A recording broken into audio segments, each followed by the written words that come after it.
18/9/25 പ്രഭാതമുരളി ബാബ്ദാദ മധുബൻ. ബാബ പറയുന്നു, മധുരമായ കുട്ടികളെ, എപ്പോൾ നിങ്ങൾ പുഷ്പമായി മാറുമോ അപ്പോൾ ഈ ഭാരതം മുള്ളുകളുടെ കാടിൽ നിന്നും സമ്പൂർണ്ണ പുഷ്പങ്ങളുടെ പൂന്തോട്ടമായി മാറും. ബാബ വന്നിരിക്കുന്നു നിങ്ങളെ പുഷ്പമാക്കി മാറ്റുവാൻ. ചോദ്യം: ക്ഷേത്രത്തിലിരിക്കാൻ യോഗ്യമാകുന്നതിനായി ഏത് കാര്യങ്ങളിൽ വിശേഷ ശ്രദ്ധ കൊടുക്കേണ്ടതുണ്ട്? ഉത്തരം: ക്ഷേത്രത്തിൽ ഇരിക്കുവാൻ യോഗ്യർ ആകണമെങ്കിൽ പെരുമാറ്റത്തിൽ വിശേഷ ശ്രദ്ധ നൽകൂ. പെരുമാറ്റം വളരെ മധുരവും റോയലും ആയിരിക്കണം. ഇത്രയും മാധുര്യം ഉണ്ടായിരിക്കണം. അതിലൂടെ മറ്റുള്ളവർക്കും അതിൻ്റെ അനുഭവം ഉണ്ടാകട്ടെ. അനേകർക്ക് ബാബയുടെ പരിചയം നൽകൂ. തൻ്റെ മംഗളം ചെയ്യുന്നതിനായി നല്ല രീതിയിൽ പുരുഷാർത്ഥം ചെയ്ത് സേവനത്തിൽ മുഴുകിയിരിക്കൂ. ഗീതം: ലോകം തന്നെ മാറിയാലും നമ്മൾ മാറിപ്പോകില്ല. ഓം ശാന്തി. ആത്മീയ കുട്ടികൾ അറിയുന്നുണ്ട്, ബാബ ബ്രഹ്മാവിലൂടെ മനസ്സിലാക്കിച്ചു തന്നുകൊണ്ടിരിക്കുന്നു. ബ്രഹ്മാവിൻ്റെ രഥത്തിലൂടെയാണ് മനസ്സിലാക്കിക്കുന്നത്. നമ്മൾ ഈ പ്രതിജ്ഞ ചെയ്യുന്നു, ശ്രീമത് അനുസരിച്ച് നമ്മൾ ഈ ഭാരതഭൂമിയെ പതീതത്തിൽ നിന്നും പാവനമാക്കും. വിശേഷിച്ച് ഭാരതവും പൊതുവായി ലോകവും എല്ലാവർക്കും നമ്മൾ പതീതത്തിൽ നിന്നും പാവനമാകുന്നതിൻ്റെ വഴി പറഞ്ഞു കൊടുക്കുന്നു. ഇത്രയും ചിന്ത ഓരോരുത്തരും തൻ്റെ ബുദ്ധിയിൽ വയ്ക്കണം. ബാബ പറയുന്നു, ഡ്രാമ അനുസരിച്ച് എപ്പോഴാണോ നിങ്ങൾ പുഷ്പമായി മാറുന്നത്, എപ്പോൾ സമയം വന്നു ചേരുമോ അപ്പോൾ സമ്പൂർണ്ണ പൂന്തോട്ടമായി മാറും. പൂന്തോട്ടക്കാരൻ എന്നും നിരാകാരനെ പറയുന്നു. തോട്ടം ഉടമയെന്നും നിരാകാരനെയാണ് പറയുന്നത്, സാകാരത്തെ അല്ല. തോട്ടം ഉടമയും ആത്മാവാണ്, ശരീരമല്ല. പൂന്തോട്ടക്കാരനും ആത്മാവാണ്. ബാബ മനസ്സിലാക്കിച്ചു തരുന്നത് തീർച്ചയായും ശരീരത്തിലൂടെ ആയിരിക്കുമല്ലോ. ശരീരത്തോടൊപ്പമാണ് ആ ഒന്നിനെ തോട്ടം ഉടമയെന്നും പൂന്തോട്ടക്കാരനെന്നും പറയുന്നത്. ആരാണോ ഈ വിശ്വത്തെ പുഷ്പങ്ങളുടെ പൂന്തോട്ടം ആക്കി മാറ്റുന്നു. പൂന്തോട്ടം ആയിരുന്നു. അവിടെ ഈ ദേവതമാർ വസിച്ചിരുന്നു. അവിടെ യാതൊരു ദുഃഖവും ഉണ്ടായിരുന്നില്ല. ഇവിടെ ഈ മുള്ളുകളുടെ കാട്ടിലാണെങ്കിൽ ദുഃഖമാണ്. രാവണന്റെ രാജ്യമാണ് മുള്ളുകളുടെ കാടാണ്. പെട്ടെന്ന് ആരും പുഷ്പമാകുന്നില്ല. ദേവതമാരുടെ മുന്നിൽ പോയി പാടുന്നുമുണ്ട്, നമ്മൾ ജന്മജന്മാന്തരങ്ങളിലെ പാപിയാണ്, അജാമലനാണ്. ഇങ്ങനെ പ്രാർത്ഥന ചെയ്യുന്നു. ഇപ്പോൾ വന്ന് നമ്മളെ പുണ്യ ആത്മാവാക്കി മാറ്റൂ. ഇപ്പോൾ നമ്മൾ പാപാത്മാവാണ് എന്ന് മനസ്സിലാക്കുന്നു. ഒരു സമയം പുണ്യ ആത്മാവ് ആയിരുന്നു. ഇപ്പോൾ ഈ ലോകത്തിൽ പുണ്യ ആത്മാക്കളുടെ ചിത്രം മാത്രമേ ഉള്ളൂ. രാജധാനിയുടെ ഹെഡ്സിൻ്റെ ചിത്രമുണ്ട്. അവരെ ഇങ്ങനെ ആക്കി മാറ്റുന്നത് നിരാകാരനായ ശിവനാണ്. ആ ഒന്നിൻ്റെ ചിത്രമുണ്ട്, ഇത്രമാത്രം. മറ്റൊരു ചിത്രവുമില്ല. ഇതിലും ശിവൻ്റേത് വലിയ ലിംഗം ഉണ്ടാക്കുന്നു. പറയുകയും ചെയ്യുന്നു, ആത്മാവ് സ്റ്റാർ പോലെയാണ്. അപ്പോൾ തീർച്ചയായും ബാബയും അങ്ങനെ ആയിരിക്കുമല്ലോ. പക്ഷേ ആ ഒന്നിൻ്റെ പൂർണ്ണമായ തിരിച്ചറിവില്ല. വിശ്വത്തിൽ ഈ ലക്ഷ്മി നാരായണൻ്റെ രാജ്യം ഉണ്ടായിരുന്നു. ഇവരെക്കുറിച്ച് എവിടെയെങ്കിലും ഒരു അപകീർത്തിയുടെ കാര്യവും എഴുതുന്നില്ല. ബാക്കി ശ്രീകൃഷ്ണനെ ദ്വാപരയിലും മറ്റെവിടെയെങ്കിലുമൊക്കെ കൊണ്ടുപോകുന്നു. ലക്ഷ്മി നാരായണനെ കുറിച്ച് എല്ലാവരും പറയും, സ്വർഗത്തിലെ അധികാരിയായിരുന്നു. ഇതാണ് നിങ്ങളുടെ എയിം ഓബ്ജക്റ്റ്.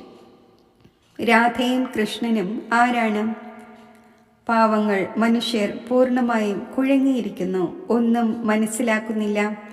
ആരാണോ ബാബയിലൂടെ മനസ്സിലാക്കുന്നത് അവർ മനസ്സിലാക്കിച്ചു കൊടുക്കുന്നതിന് യോഗ്യരും ആകുന്നു.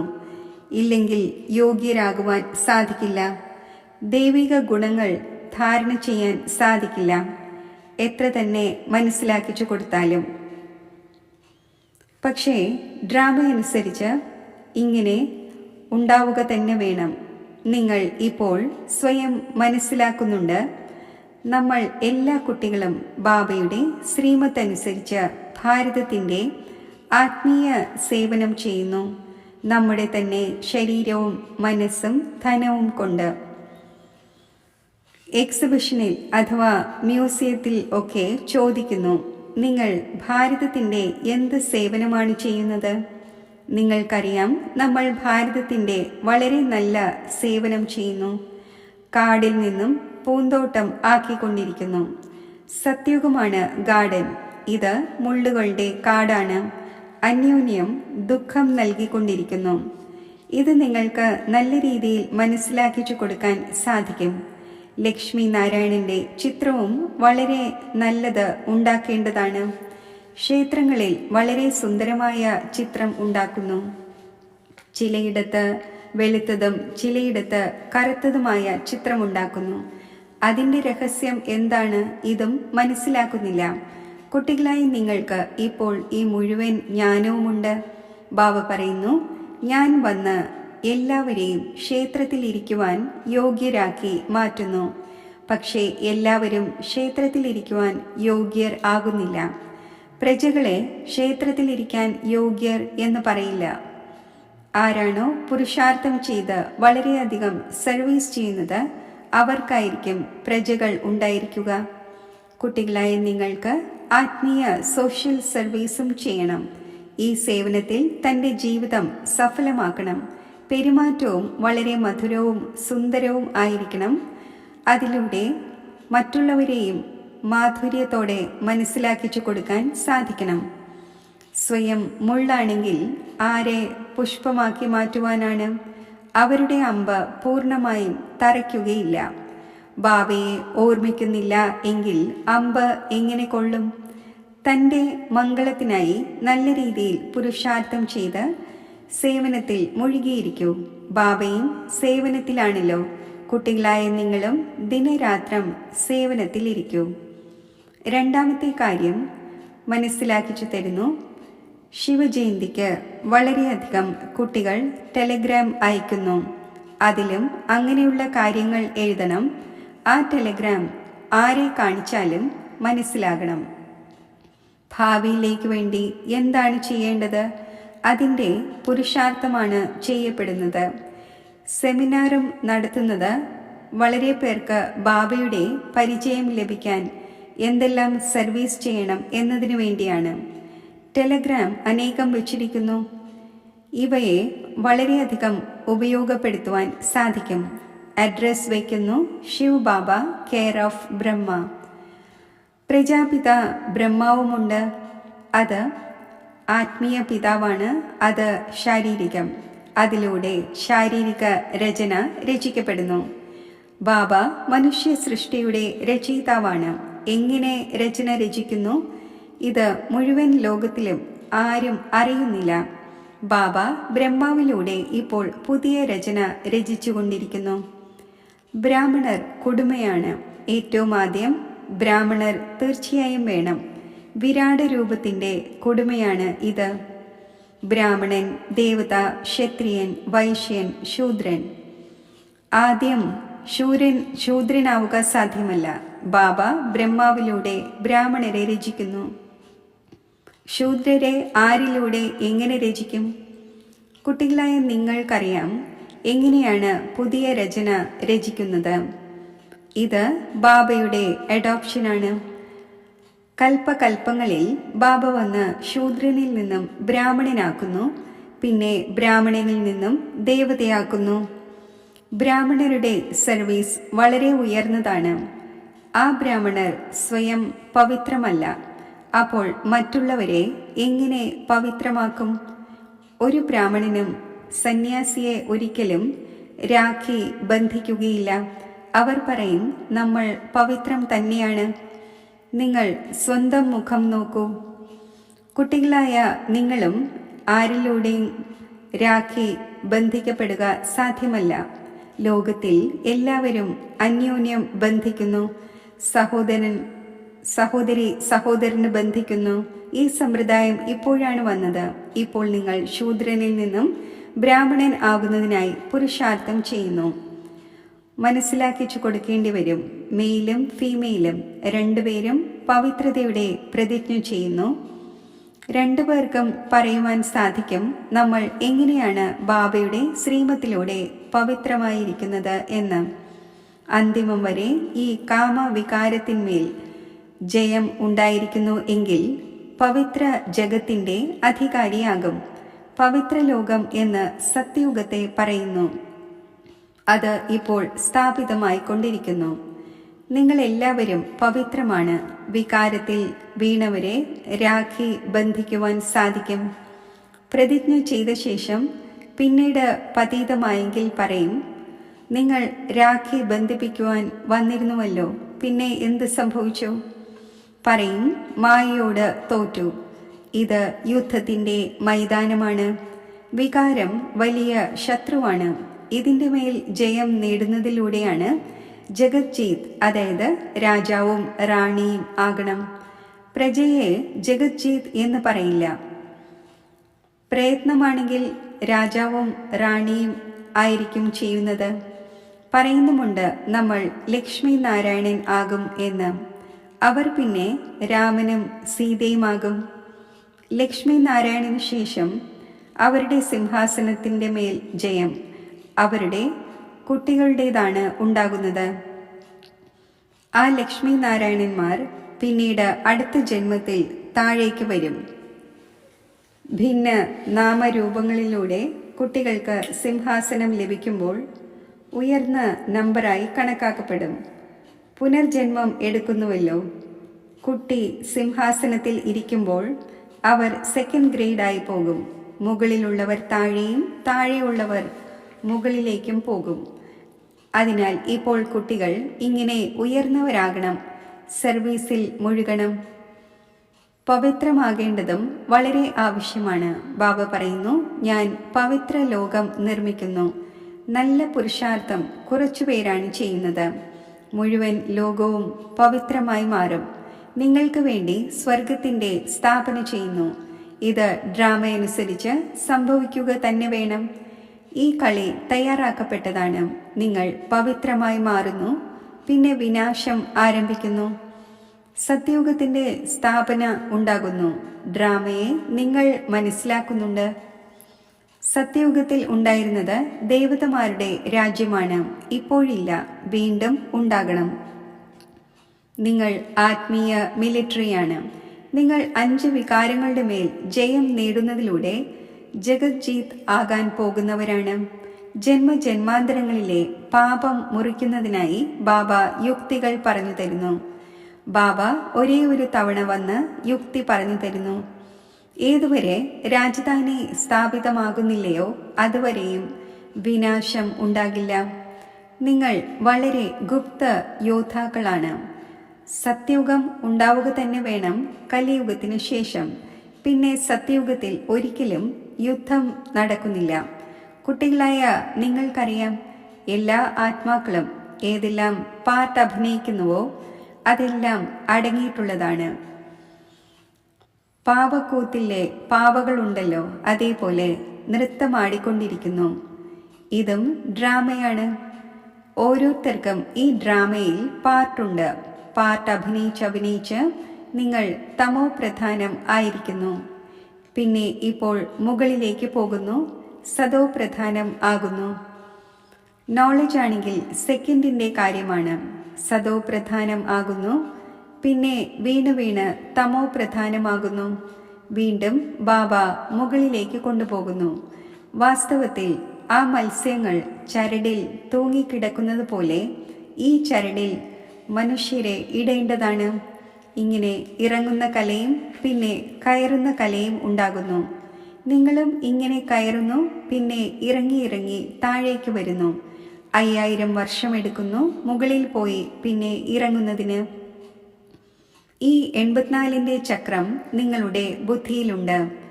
ഇറങ്ങുന്ന കലയുടെയും കയറുന്ന കലയുടെയും രഹസ്യം ബാബ തന്നെയാണ് മനസ്സിലാക്കിച്ചു തന്നത്. നിങ്ങളിലും നമ്പർ വാർ ആയാണ് അറിയുന്നത്. പിന്നെ പുരുഷാർത്ഥം ചെയ്യുന്നു. ആരാണോ ബാബയെ ഓർമ്മിക്കുന്നത് അവർ വേഗം മുകളിലേക്ക് പോകുന്നു. ഇത് പ്രവൃത്തി മാർഗമാണ്. ജോഡിയുടെ ഓട്ടമത്സരത്തിൽ ജോഡിയിലെ ഓരോരുത്തരുടെയും പാദങ്ങൾ ബന്ധിക്കുന്നു, പിന്നെ ഓടിക്കുന്നു. ഇതും നിങ്ങളുടെ ഓട്ടമത്സരമാണ്. ആർക്കെങ്കിലും പ്രാക്ടീസ് ഇല്ലെങ്കിൽ വീണുപോകും. ഇതിലും അതുപോലെയാണ്. ഒരാൾ മുന്നോട്ട് പോകുന്നു, അപ്പോൾ അടുത്തയാൾ തടയുന്നു. ചിലപ്പോൾ രണ്ടുപേരും വീണുപോകുന്നു. ബാബ അത്ഭുതപ്പെടുന്നു. വൃദ്ധന്മാർക്കും കാമത്തിന്റെ അഗ്നി പിടിക്കുന്നു. അവരും വീണുപോകുന്നു. അവരാണ് വീഴ്ത്തിയത് എന്നല്ല, വീഴുന്നതും വീഴ്ത്താതിരിക്കുന്നതും സ്വന്തം കയ്യിലാണ്. ആരും തള്ളുകയൊന്നും ചെയ്യുന്നില്ല. നമ്മൾ എന്തിനു വീഴണം? എന്ത് സംഭവിച്ചാലും നമ്മൾ വീഴുകയില്ല. വീണു എങ്കിൽ അന്നം കേടായി, ശക്തമായി ചാട്ടയടിയേറ്റു, പിന്നെ പശ്ചാത്തപിക്കുകയും ചെയ്യുന്നു. എല്ലുകൾ പൊട്ടിപ്പോകുന്നു, വളരെയധികം മുറിവേൽക്കുന്നു. ബാബ ഭിന്ന ഭിന്ന പ്രകാരത്തിൽ മനസ്സിലാക്കിച്ചു തരുന്നു. ഇതും മനസ്സിലാക്കിക്കുന്നു. ശിവജയന്തിക്ക് ഇങ്ങനെയുള്ള ടെലഗ്രാംസ് വരേണ്ടതാണ്. അത് വായിക്കുമ്പോൾ മനുഷ്യർക്ക് മനസ്സിലാകണം. വിചാരസാഗര മഥനം ചെയ്യുന്നതിനായി ബാബ ടൈം നൽകുന്നു. ആര് കണ്ടാലും അത്ഭുതപ്പെടണം. എത്ര കത്തുകൾ വരുന്നു! എല്ലാവരും ബാബ് ദാദ എന്ന് എഴുതുന്നു. നിങ്ങൾക്ക് മനസ്സിലാക്കിച്ചു കൊടുക്കുവാനും സാധിക്കും. ശിവ് ബാബയെ ബാബ എന്നും ബ്രഹ്മാവിനെ ദാദ എന്നും പറയുന്നു. ഒരാളെ എപ്പോഴെങ്കിലും ആരെങ്കിലും ബാബ് ദാദ എന്ന് പറയുമോ? ഇതും വണ്ടർഫുൾ കാര്യമാണ്. ഇതിൽ സത്യമായ ജ്ഞാനമാണ്. എന്നാൽ ഓർമ്മയിലിരിക്കണം. അപ്പോഴാണ് ആർക്കെങ്കിലും അമ്പേൽക്കുന്നത്. ഓരോ നിമിഷവും ദേഹാഭിമാനത്തിൽ വന്നു പോകുന്നു. ബാബ പറയുന്നു, ആത്മാഭിമാനിയാകൂ. ആത്മാവാണ് ശരീരം ധാരണ ചെയ്ത് പാർട്ട് അഭിനയിക്കുന്നത്. ആരെങ്കിലും മരിക്കുന്നു എങ്കിൽ പോലും ഒരു ചിന്തയുമില്ല. ആത്മാവിൽ ഏതൊരു പാർട്ട് അടങ്ങിയിട്ടുണ്ടോ അതിനെ നമ്മൾ സാക്ഷിയായി നോക്കുന്നു. ഒരു ശരീരം ഉപേക്ഷിച്ച് അതിന് മറ്റൊന്നെടുത്ത് പാർട്ട് അഭിനയിക്കണം. ഇതിൽ നമുക്ക് എന്ത് ചെയ്യുവാൻ സാധിക്കും? ഈ ജ്ഞാനവും നിങ്ങളുടെ ബുദ്ധിയിലുണ്ട്. അതും നമ്പർ വൈസാണ്.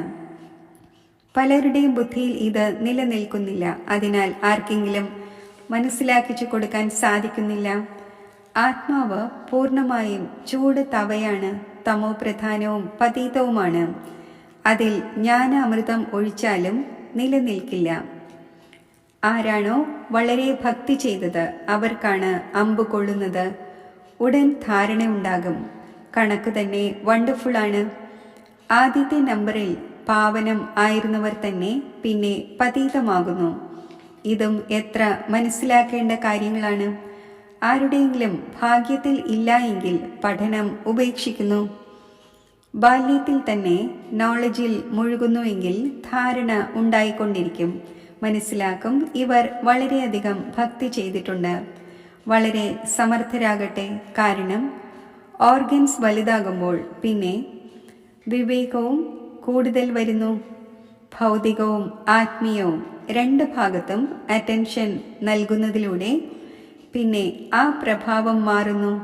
ഇത് ഈശ്വരീയ പഠനമാണ്. വ്യത്യാസമുണ്ടല്ലോ. പക്ഷേ ആ താല്പര്യവും ഉണ്ടായാലല്ലേ.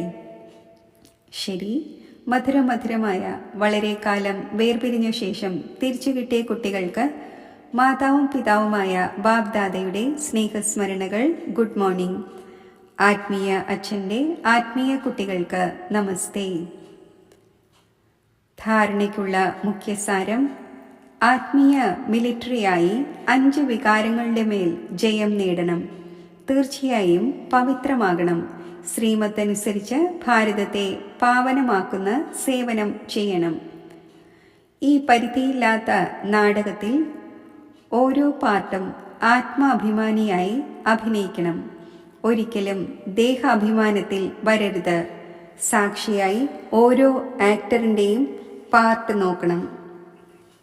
വരദാനം: സദാ സന്തോഷത്തിൻ്റെയും ആഹ്ലാദത്തിൻ്റെയും സ്ഥിതിയിൽ ഇരിക്കുന്ന കമ്പൈൻ സ്വരൂപത്തിൻ്റെ അനുഭവിയായി ഭവിക്കട്ടെ. ബാബ്ദാദ കുട്ടികളോട് സദാ പറയുന്നു, കുട്ടികളെ, ബാബയുടെ കയ്യിൽ കൈ കൊടുത്ത് നടക്കൂ. ഒറ്റയ്ക്ക് നടക്കാതിരിക്കൂ. ഒറ്റയ്ക്ക് നടക്കുന്നതിലൂടെ ചിലപ്പോൾ ബോറാകും, ചിലപ്പോൾ ആരുടെയെങ്കിലും ദൃഷ്ടിയും പതിയും. ബാബയോടൊപ്പം കമ്പൈൻഡാണ് ഈ സ്വരൂപം അനുഭവിച്ചു കൊണ്ടിരിക്കൂ. എങ്കിൽ ഒരിക്കലും മായയുടെ ദൃഷ്ടി പതിയുകയില്ല. കൂട്ടിൻ്റെ അനുഭവം ഉള്ളത് കാരണം സന്തോഷത്തോടെ ആഹ്ലാദത്തോടെ കഴിച്ചും നടന്നും ആഹ്ലാദം ആഘോഷിച്ചുകൊണ്ടിരിക്കും. ചതിവും ദുഃഖവും നൽകുന്ന സംബന്ധങ്ങളിൽ കുടുങ്ങുന്നതിൽ നിന്നും രക്ഷപ്പെടും. സ്ലോഗൻ: യോഗമാകുന്ന കവചം ധരിച്ചു വയ്ക്കൂ. എങ്കിൽ മായയാകുന്ന ശത്രുവിൻ്റെ യുദ്ധം നടക്കുകയില്ല. അവ്യക്ത സൂചന: ഇപ്പോൾ സ്നേഹത്തിൻ്റെ അഗ്നിയെ പ്രജ്വലിതമാക്കി യോഗത്തെ ജ്വാലാരൂപമാക്കൂ. ഏതുപോലെ ദുഃഖിതരായ ആത്മാക്കളുടെ മനസ്സിൽ ഇപ്പോൾ വിനാശമുണ്ടാകട്ടെ എന്ന ശബ്ദം ആരംഭിച്ചു കഴിഞ്ഞു, അതേപോലെ തന്നെ വിശ്വമംഗളകാരികളായ ആത്മാക്കളായ താങ്കളുടെ മനസ്സിൽ ഈ സങ്കല്പം ഉൽപ്പന്നമാകണം. ഇപ്പോൾ വേഗത്തിൽ തന്നെ സർവരുടെയും മംഗളം ഉണ്ടാകട്ടെ. അപ്പോൾ തന്നെയാണ് സമാപ്തി ഉണ്ടാകുന്നത്. വിനാശകാരികൾക്ക് മംഗളകാരികളായ ആത്മാക്കളുടെ സങ്കല്പത്തിൻ്റെ സൂചന ആവശ്യമാണ്. അതിനാൽ തൻ്റെ ever ready ആകുന്നതിൻ്റെ powerful സങ്കല്പത്തിലൂടെ ജ്വാലാരൂപ യോഗത്തിലൂടെ വിനാശജ്വാലയെ തീവ്രമാക്കൂ. Om Shanti.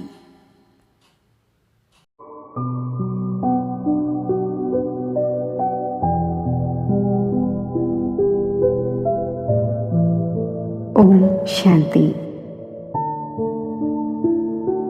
ഞാൻ അശരീരി ആത്മസ്വരൂപത്തിൽ സ്ഥിതി ചെയ്യുന്നു.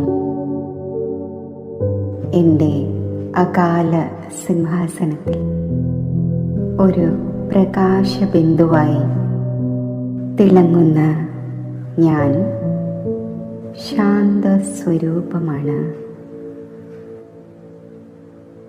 ശക്തി സ്വരൂപമാണ്. പവിത്ര സ്വരൂപമാണ്. സ്മൃതിയുടെ ശക്തി കൊണ്ട് ഞാൻ എൻ്റെ ഡബിൾ ലൈറ്റ് സ്വരൂപം എമേർജ് ചെയ്ത്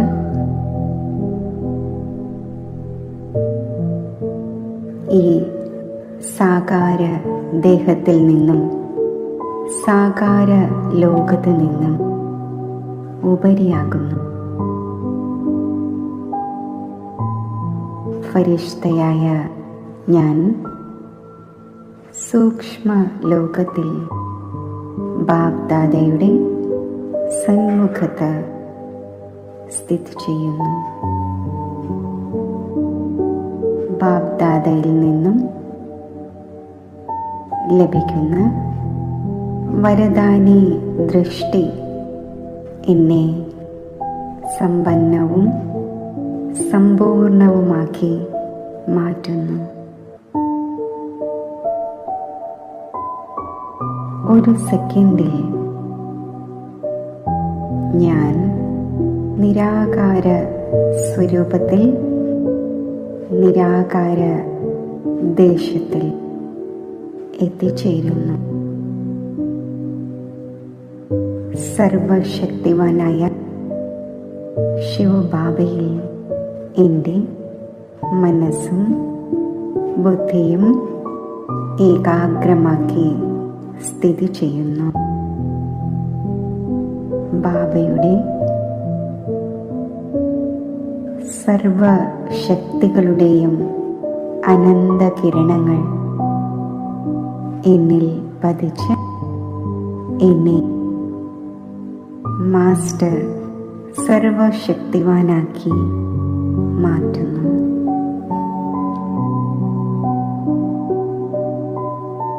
ഈ ശക്തിശാലി സ്ഥിതി പ്രാപ്തമാക്കി ഞാൻ ഡബിൾ ലൈറ്റ് സ്വരൂപ സ്ഥിതിയിൽ അകാല സിംഹാസനത്തിലേക്ക് മടങ്ങി വരുന്നു.